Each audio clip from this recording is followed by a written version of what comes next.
For close to 2 decades, Aruhi has been nurturing an open learning environment.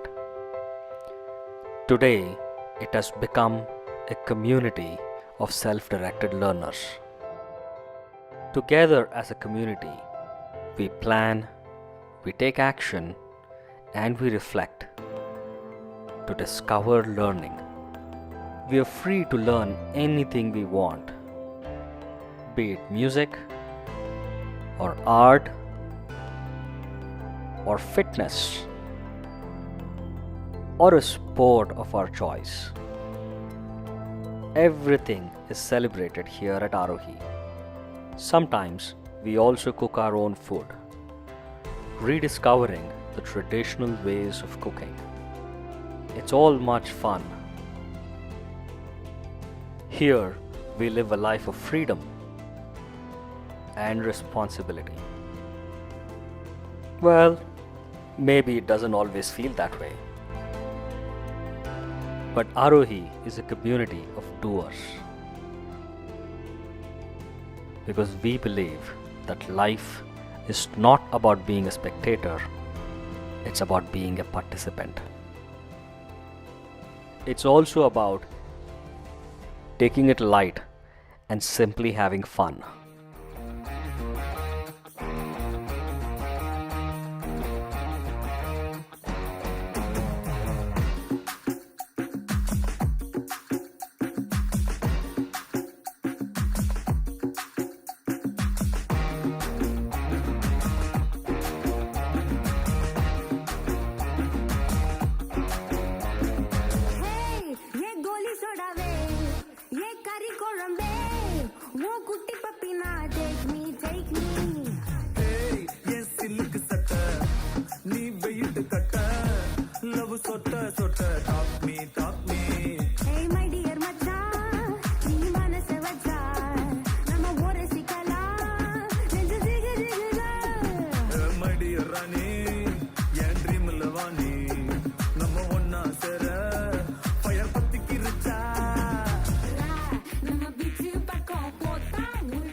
Every once in 7 weeks, the entire community comes together for Manthan. It's a time to churn ideas and discover new possibilities in open learning. Openness is about open to any kind of learning, not one kind of learning. This place and space can add value and the community can add value to you. Now let's see how we can add more value. One of the most frequently asked questions in open learning is, if it's all open, what about structure? Isn't structure important for learning? The structure is actually defined by the child. It's not defined by, say, curriculum set by somebody else or the textbook made by somebody else. When it comes out from the child needs, the child structure. In that sense, there is a structure. It's completely open for the child to choose from and then take it forward. Open learning encourages each learner to learn whatever is interesting to them. So things like creating a social circle to learn with, or planning to figure out what to learn and how to learn, or where to get exposure from, or the kind of resources to make use of to learn becomes very important. Here we are discussing how to add value to each of these aspects. The value can be added by facilitators doing something. The value can be added by certain processes or systems that can be set, or the value can be added by resources and any other idea that you can come up. So we have divided it into 4 categories. So we'll take one by one. So you take one category, discuss among your group how can in that category value can be added. As we discuss, we come up with ideas to improve planning, to figure out new kinds of resources to leverage, new people to connect with, and in general, different ways of expanding our open learning. As these ideas are discussed, they are all put on the board for everybody to look at and ponder over. While some ideas question the need for structure. Whatever comes to your mind, then start that. Don't need to do planning in the first, then follow that to Start reflecting that what's the origin of this belief and did I need to have this belief or I could have been more open. Some ideas evoke a strong response. Set example by doing their planning and executing. And sometimes best practices from elsewhere in the world are looked at and talked about. What small improvement or increment am I looking at in myself? So that is what possibly is the crux of all deliberate practice.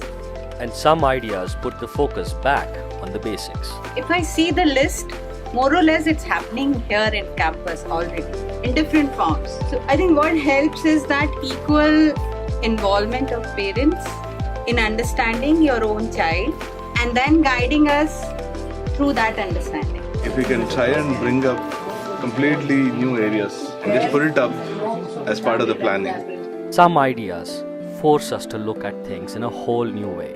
Exposure to failure is a very key part of learning. The exposure for parents also, not only for children. Before we know it, the board gets filled up with lots of ideas. And then we move on to addressing the elephant in the room. By default, otherwise, there are academic subjects, tests and examinations, 10th, 12th, and college.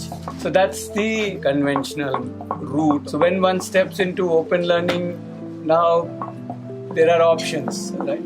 Now for everything there is an option. Do we want basic skills or we don't want basic skills, or the subjects so-called?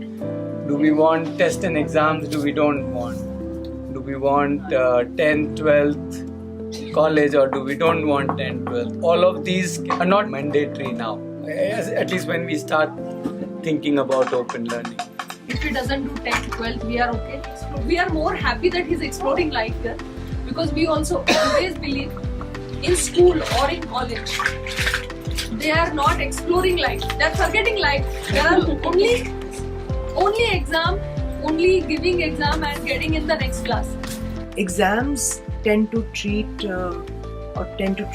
children with different learning abilities or different learning curves on the same platform, which is not always very constructive.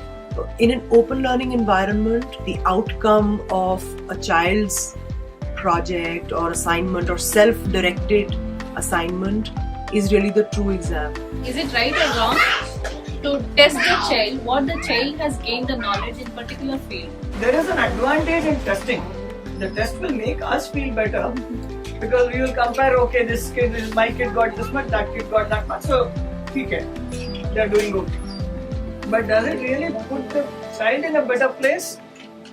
Is a question that I feel it doesn't answer. Just from maybe what is commonly understood, maybe that's a different one. But to place where somebody is, to figure out what else they want to know to get better, there is nothing, there's no harm to it, I feel.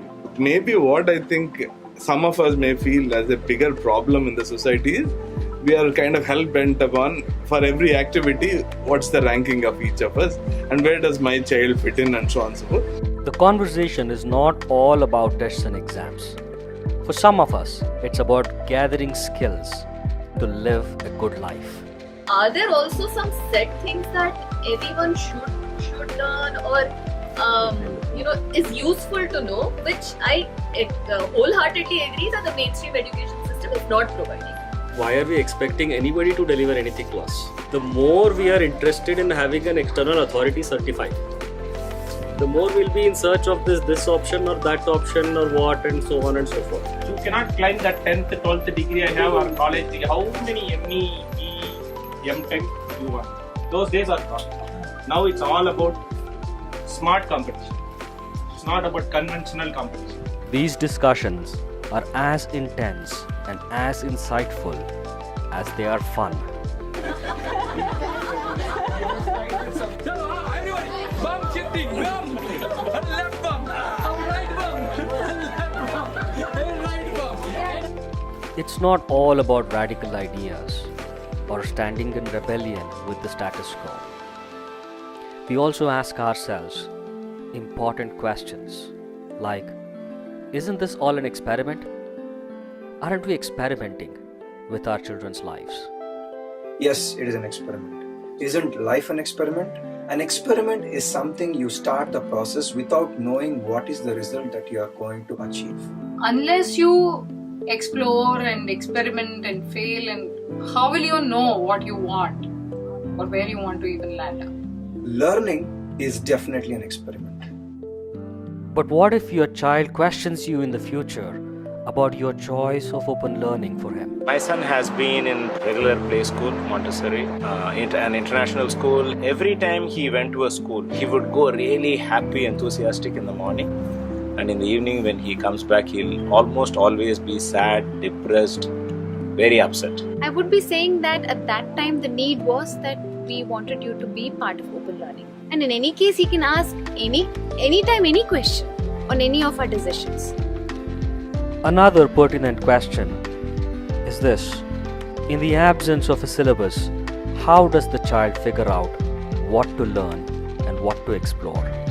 What is the role of a facilitator in all this? Sometimes we choose depending on our interests, and we also get exposed to new things. So that's basically how we plan our day and learn new things. We kind of observe the child more, and then be aware of what he is going through, and then make him also aware. Facilitator's role, it's not like a normal teacher, like you do that, you do this, you do this, you do that. They're like the wall behind. So I have something to do. They're just there to support, like giving ideas, challenges, physical support, that. And I have to do the work, actual work. They're just there. Another question we keep asking ourselves is, inside of all this open learning, how are we preparing the child to face the real world? I think my child is already in the real world. Open learning means real world. The schooling system is like made up world. Like you have 4 walls, syllabus, list of instructions, manual. Life doesn't come with all those things. I think he's already in the real world. I've run a software company before. I've interviewed lots of people for my company. I've almost never looked at marks cards myself. I've even hired people who had not completed their degrees. What worked for me in my company is hiring people that could do the job. More companies are heading that way. So my son is still young. I think there's many more years to go, and by then you'll see a lot more companies open to people who can just solve problems and not just have a certificate stating that they can solve problems. Open learning is not in conflict with having a great career. I think it's a big enabler. We really need people who have the confidence to solve problems. But the question of excellence still remains. In the absence of comparison and contrast, how will children learn to deal with competition? How will they take a shot at excellence? So I think when each member in the community is really looking at doing everything in the best possible manner that he can do, when you're staying in a community, a lot of things are contagious. With open learning, the child is more equipped to handle competition, one, because the exposure to multiple areas, multiple skills. And secondly, the open learning also introduces them to cooperative space. It's not necessary that the world is only a competitive space. The children, as they grow up, can create their own spaces with their own abilities to succeed in